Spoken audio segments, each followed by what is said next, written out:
Hey guys, Bazzy back here, and in today's video I wanted to give you guys my first impressions of the new franchise mode changes here in NHL 25. So this is going to be a very unedited, this is just going to be me kind of giving my thoughts on everything new here.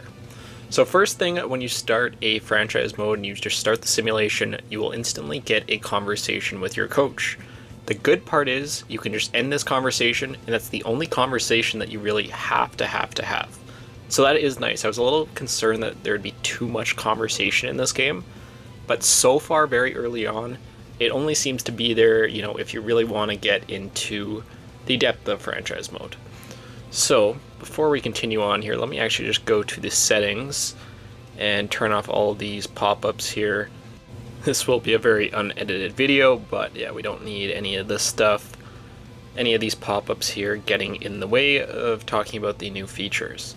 Alright, so now that everything is off, we can continue.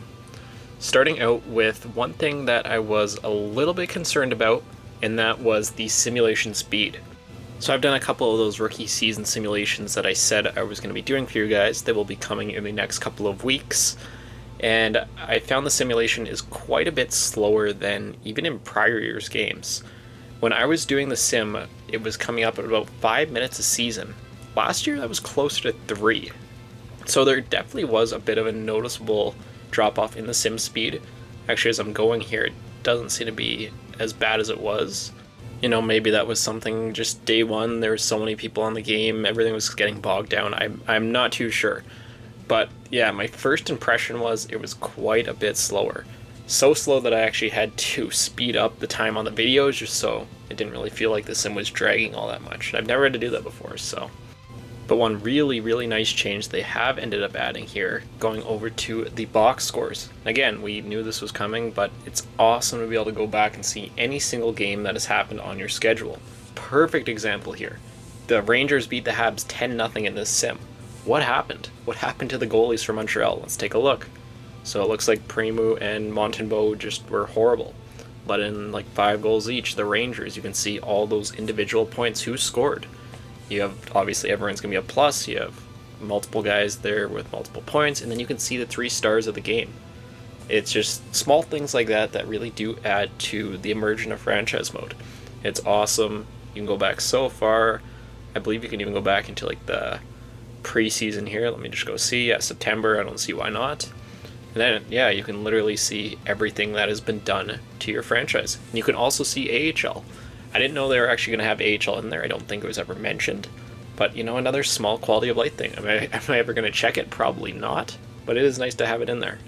But continuing on now, and we have everything to do with the contract negotiations. And again, it's another huge win. So let's just go here to Knizov. Obviously, we're into the season. He's going to have high interest in the team just because he doesn't really have any offers. And just, yeah, the ability to actually have all these different clauses it's amazing, and they actually did a really good job with it. I'll give them the props to EA when they do a good job, and they really did here. The customization and all that stuff, how you can have it like a full node move clause, you can have it like multiple teams. They did a really good job with it. So, and I think on July 1st, if I'm not wrong, players can sign instantly with you. I'm not 100% sure on that. Again, we'll have to kind of test it out and see how everything goes with that, but. And then also you can go to the negotiations if you really want to go and do conversation with players. You don't have to by any means. It'll probably just help your chances of signing them. So I'm asking this guy, are you interested in a 2-way contract? And looks like he is. So by actually going in, talking to the player, you can get a greater sense of what they want and see if they have any interest in you, and we'll just help you sign the player.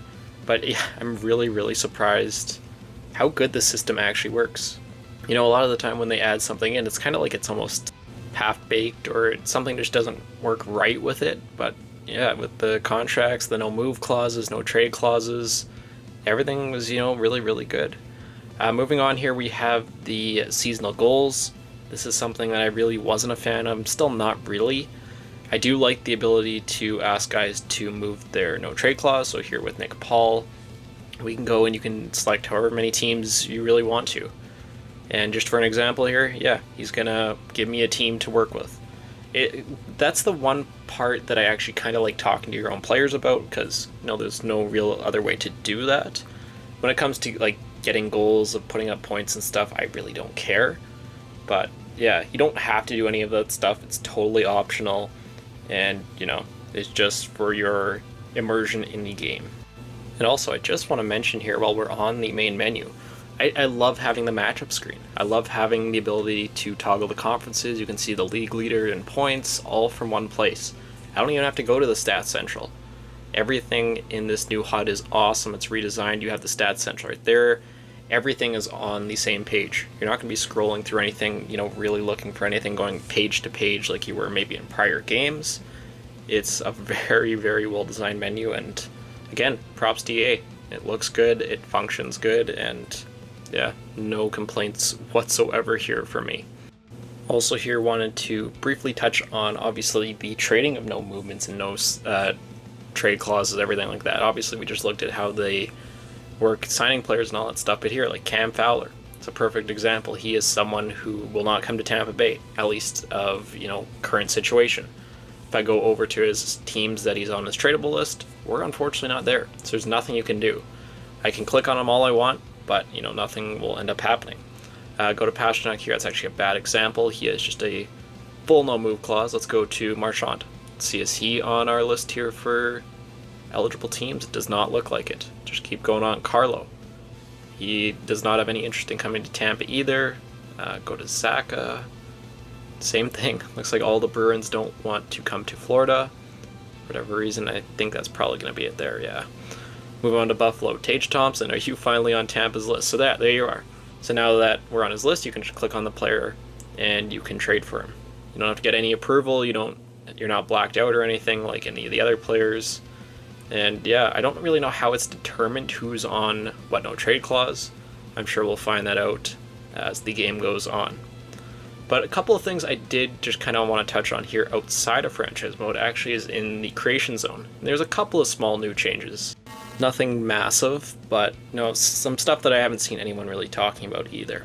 So let's start out with the created team. Let's go to everyone's favorite Seattle Storm Bears, and we'll just use that as the example.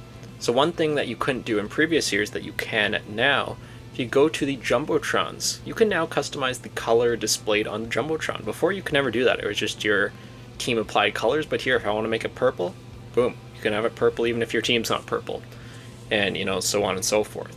So that's a nice change. Again, it's not huge. A lot of the time you probably want it to be your team's color, but if you don't, you have that option now.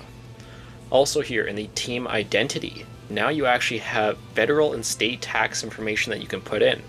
So when you're subbing these teams into franchise mode, this will kind of help determine if you're going to be able to land a player if there's less taxes. So that's something I have to still do a little bit more research on. I was not expecting that to actually be in the game, tax info for all custom teams and stuff. So I'm going to have to look up some state and federal tax information and see what all that says. Alright, so now the created players, and again, nothing too crazy here, but a few small new changes. First off is that now all the contract info is on a separate screen, and you have all the information. You can add all your no trade clauses from year to year. If a player's changes over the course of a deal, you can do that all the way through to the 9-year option there. So this will definitely help with custom rosters and keeping everything as up to date as possible. And then one other thing I just wanted to kind of show off here is with the basically next gen consoles, at least in my opinion, I find like the hair looks really good this year for whatever reason, especially on like the longer haircuts. It looks quite a bit more real life. It moves around more than it did in prior years, and again, you're never going to see it. Player's always going to end up having a helmet on, but there is definitely some visual upgrades there for created players. But I think overall that is going to do it for today's video. Just wanted to give you kind of my first impressions, everything with franchise mode and around franchise mode. I think it's going to be a good year for us. I can't wait till this custom roster is done, have it out, and we can start all the real content for the year. But that is going to do it for today's video. I have to get back to roster editing so we can get this done. But that will do it for today's video. Lots coming to the channel next week, so definitely come and tune back. But I will see you all in the next video.